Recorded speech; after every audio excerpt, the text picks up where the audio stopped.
Sir आपसे मेरा सवाल ये था। अपना नाम बताइए। मेरा नाम रफ़ी है। आप मुस्लिम हैं नॉन मुस्लिम? जी मैं क्रिश्चियन हूँ। जी। तो आपसे सवाल ये था, पाकिस्तान के मुसलमानों के हवाले से सवाल करना था कि आप जैसे आपने पहली बात की कि पाकिस्तान इस्लाम के नाम पर बना है और पाकिस्तान का मतलब है ला इलाहा इल्लल्लाह। तो मेरा सवाल ये है कि पाकिस्तान में इतने ज़्यादा उलमा कराम है, इतने ज़्यादा मदारस है और पाकिस्तान में सबसे बड़े बड़े तबलीगी इज्तिमाआत होते हैं,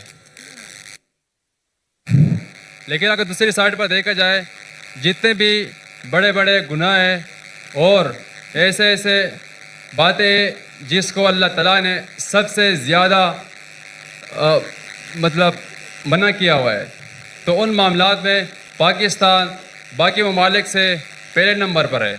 यानी हमेशा वो तमाम बुराया जो अल्लाह ताला ने मना किया है दूसरे ममालिक के मुकाबले में वो पाकिस्तान में सबसे ज़्यादा है।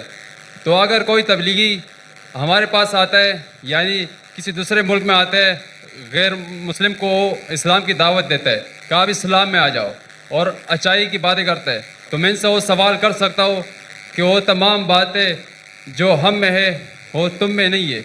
यानी हम अदल और इंसाफ पर यकीन रखते हैं, हम झूठ नहीं बोलते, हम भाई सवाल पूछिए। सवाल क्या है आपका? तो मेरा सवाल यही है कि क्या ये पाकिस्तान के उलमा कराम की नाकामी है या इसकी क्या वजह है? भाई साहब ने एक अच्छा सवाल पूछा, अहम सवाल। वो जो खातून ने कल पूछी थी उससे मिलता जुलता है, लेकिन ये साफ सवाल है। भाई साहब ने कहा कि जैसे मैंने कहा कि पाकिस्तान मुल्क इस्लाम के नाम पे बना और पाकिस्तान का मतलब है ला इलाहा इल्लल्लाह। पाकिस्तान का मतलब मैंने कभी भी नहीं कहा ला इलाहा इल्लल्लाह। मैंने कहा पाकिस्तान का मतलब पाक जगह, होली लैंड। पाकिस्तान का मतलब ला इलाहा नहीं है, ये आपकी गलत फहमी है। पाकिस्तान का मतलब है पाक मतलब होली, स्तान मतलब जगह। तो पाकिस्तान की मानिए पाक जगह, होली लैंड। समझ गया? आपका नाम क्या भाई साहब?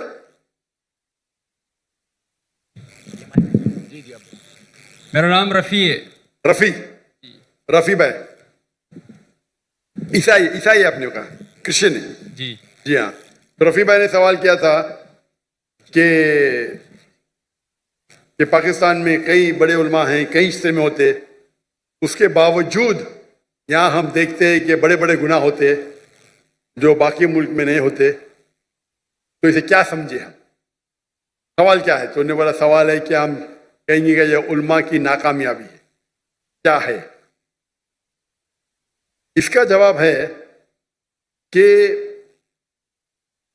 पाकिस्तान इस्लाम के नाम तो बन गया, कायम हो गया, लेकिन आप अगर मुझे पूछेंगे कि भाई साहब ने सही कहा कि यहाँ बड़े बड़े उलमा है, मैं भी यहाँ के उलमा की इज्जत करता हूँ, बड़े बड़े है, बड़े दानिश्वर है, बड़े बड़े लेक्चर्स होते, बड़े बड़े इज्तिमा होते, लेकिन यहाँ हम देखते हैं कि काफी गलत काम भी हो रहे हैं। एक चीज है कि अगर कोई दाई तकरीर करता है और अगर माशरा उसको फॉलो नहीं करता है, आप वो दाई पे दोष नहीं डाल सकते। मिसाल के तौर पे आपका भाई है, आप एक नेक इंसान है, आपका भाई चोरी करता है, आप बोले चोरी मत करो, वो चोरी करने लगेगा, तो मैं आपको दोषी ठहरा सकता हूं भाई साहब? रफी भाई, आपका भाई अगर चोरी करने लगा, आप बोलेंगे मत करो, फिर भी कर रहा हो, बोलूंगा रफी अपने आप कामयाब है, आप खराब इंसान है, बोल सकता हूं मैं? खराब इंसान है बोल सकता हूं? हाँ क्या नहीं? माइक्रोफोन ऑन कीजिए ना। ये माइक ऑन कीजिएगा, ये राइट वाला माइक ऑन कीजिए प्लीज, इसको अभी बंद मत कीजिए। अगर आपका भाई चोर है, आपने उसे बोला चोरी मत करो, तो मैं आपको दोषी ठहरा सकता हूं? ये माइक ऑन कीजिए please. Who is on the audio? Audio पे कौन है जी? ये माइक्रोफोन जब भी क्वेश्चन आंसर सवाल पूछ रहे तो बंद मत कीजिए, ऑन रहने दीजिए। जी हाँ जी, मैं आपको दोषी ठहरा सकता हूं? जी बिल्कुल ठहरा सकता हूं। नो सॉरी, मैं आपको जेल में डाल सकता हूं? नहीं आपका भाई चोरी कर रहा है, आपने उसे कहा मत चोरी करो, मैं आपको दोषी ठहरा सकता हूं? नहीं। आप अगर नहीं बोलेंगे कि हदीस है अल्लाह के रसूल की कि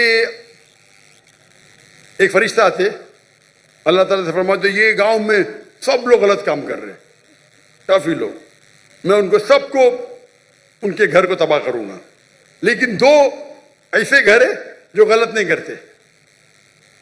तो हुक्म आता है कि सबसे पहले इनको तबाह करो। क्यों? उनने बाकी को दावत दी नहीं। अगर गलत काम हो रहा है तो रोकना मुसलमान का फर्ज है। 3 है, अल्लाह के रसूल ने कहा अगर कुछ गलत काम देखते हो सके तो हाथ से रोको, हाथ से नहीं रोक सके तो जबान से रोको, जबान से रोकते कम से कम दिल में कोसो। कुछ गलत काम हो रहा है, अगर आपके पास हिम्मत नहीं बात करने के लिए, अपने गवर्नर साहब के तो माशाल्लाह बहुत हिम्मत है, तो कम से कम दिल में तो कोसो। अगर इतना करेंगे तो आप लोवेस्ट लेवल के मुसलमान हैं। तो मैं जानता हूं जहां तक के यहाँ के उल्मा का सवाल है, जितनी मैंने उनकी तकरीर, सारे उल्मा की तो नहीं सुनाओ, जितनों की मैंने सुनाओ और जिससे मुतासिर हुआ हूं मैं, मिसाल के तौर पे डॉक्टर इफ्तार अहमद, मुफ्ती तकी उस्मानी, मौलाना फजलुर रहमान, माशाअल्लाह ये अजीम उल्मा है, तकरीर कर रहे हैं इन लोग। और खुसूसन डॉक्टर इफ्तार अहमद, जब मैं मिलने उनको आया था 51 में, मैं बोला क्यों है? मैं बोला इस्लामिक इदारे देखना है। बोले आपको पाकिस्तान में इदारे मिलेंगे, इस्लाम नहीं मिलेगा। अल्लाह उनको जन्नत नसीब फरमाए, जन्नत आला, जन्नत फिरदौस। मुझे एक पाकिस्तानी अभी कल मिला, कल बोला डॉक्टर साहब जब डॉक्टर इसाम साहब जिंदा थे हमें उन कदर ही नहीं की, अभी मरने के इंतकाल होने के बाद हम सुनते तो जो ने 20 साल पहले कहा वो अभी सही आ रहा है।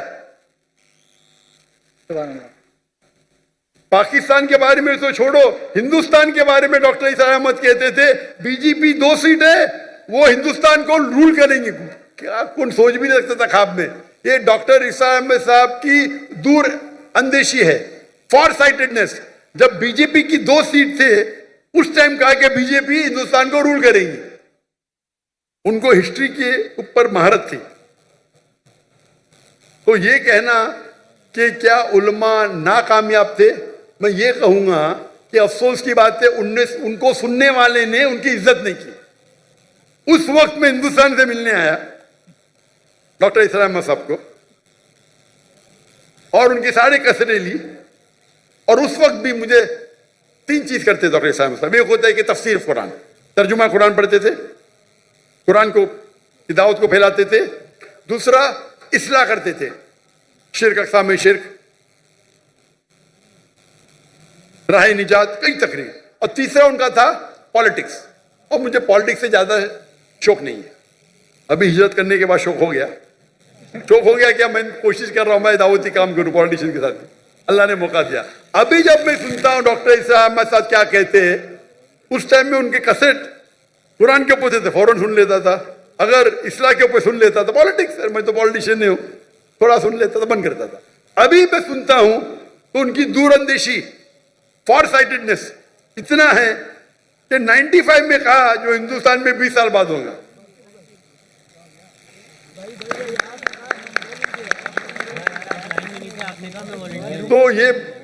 तो यहाँ के उल्मा माशाअल्लाह जितने मैंने सुना माशाअल्लाह अच्छे हैं। वो अफसोस की बात है कि लोग ने कदर नहीं किया उनका। तो आपको ये देखना चाहिए कि जिनके पास हक है बात करने का, आप बात करो। अगर यहाँ का माशरा तय नहीं है तो ये सिर्फ उल्मा की जिम्मेदारी नहीं है, सारी उम्मत की जिम्मेदारी है। दावा देना हर एक के लिए, मुसलमान के लिए फर्ज है। अगर आप दावत नहीं देंगे तो जन्नत में नहीं जाएंगे। सूरह अल असर के साथ, सूरह असर सूरह नंबर 103 आयत नंबर 1, 2, 3, वल असर, अल्लाह ताला वक्त की कसम खाते, इन्नल इंसान लफी खुस्र, बेशक इंसान खसारे में है, लॉस में है, सिवा इल्लल्लज़ीना आमनू व अमिलु सॉलिहाती व तवासौ बिल हक़ व तवासौ बिस सब्र।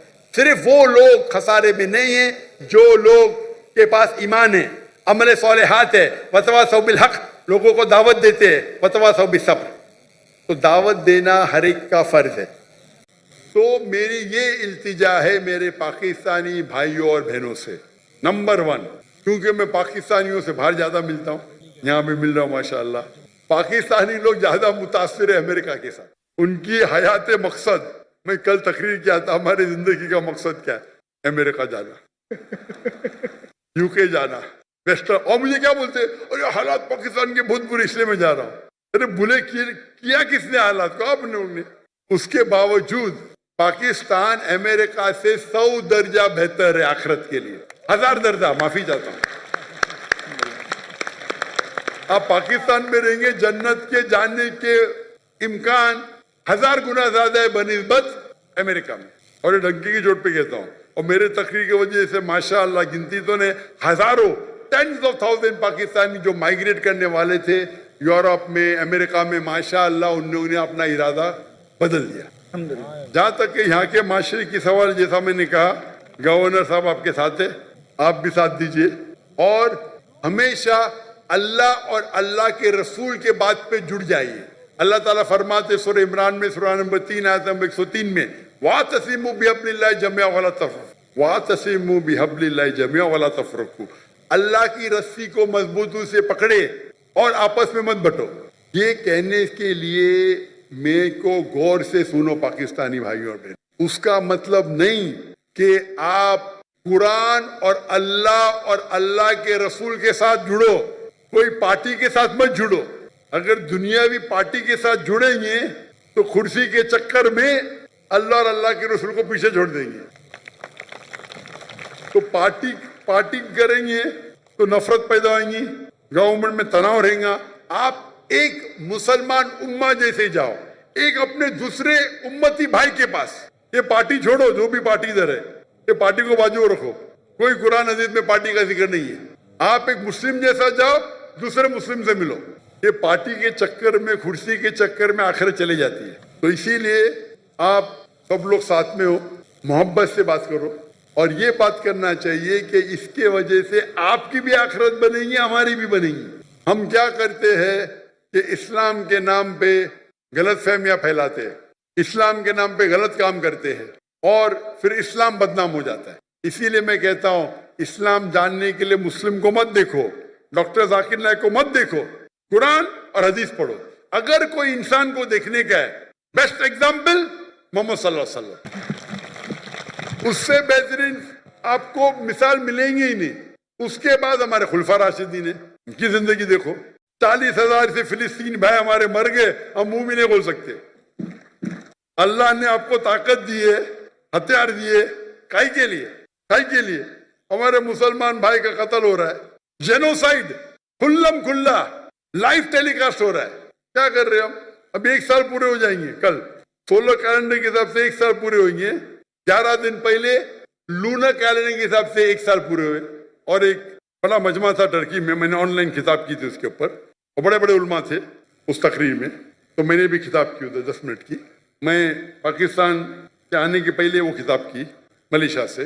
तो इंशाअल्लाह अगर आप अल्लाह और अल्लाह के रसूल के बात पे एक हो जाएंगे, अल्लाह ताला आपके साथ रहेगा।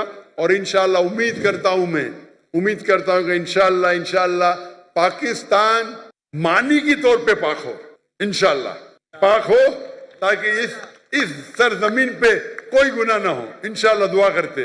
आज नहीं तो कुरान में तो लिखा है ये वक्त आएगा, चाहे आप जिंदा रहे मैं जिंदा रहे। कुरान में तो लिखा हुआ है, जो मैंने आयत कोट की 3 जगह पे, इंशाअल्लाह 7 साल तक के सारी धरती पे इस्लाम की शरीयत नाजिल होंगी और इंशाअल्लाह सबसे अमन का मौका रहेगा उस वक्त। जज़ाकल्लाह जी। डॉक्टर साहब, एक और बात करनी थी कि जो आपने बात की है ना कि अगर कोई मुसलमान अमेरिका में रहेगा तो उसके जन्नत में चांसेस कम है और जो पाकिस्तान में रहेगा उसके ज़्यादा है। ये बात मुझे समझ में नहीं आई, क्योंकि अगर कोई मुसलमान, पाकिस्तानी मुसलमान अमेरिका में अपनी लाइफ गुजारता है तो वहाँ पे अगर वो ज़्यादा से ज़्यादा गुनाह करेगा तो या तो मतलब जना करेगा या शराब पिएगा।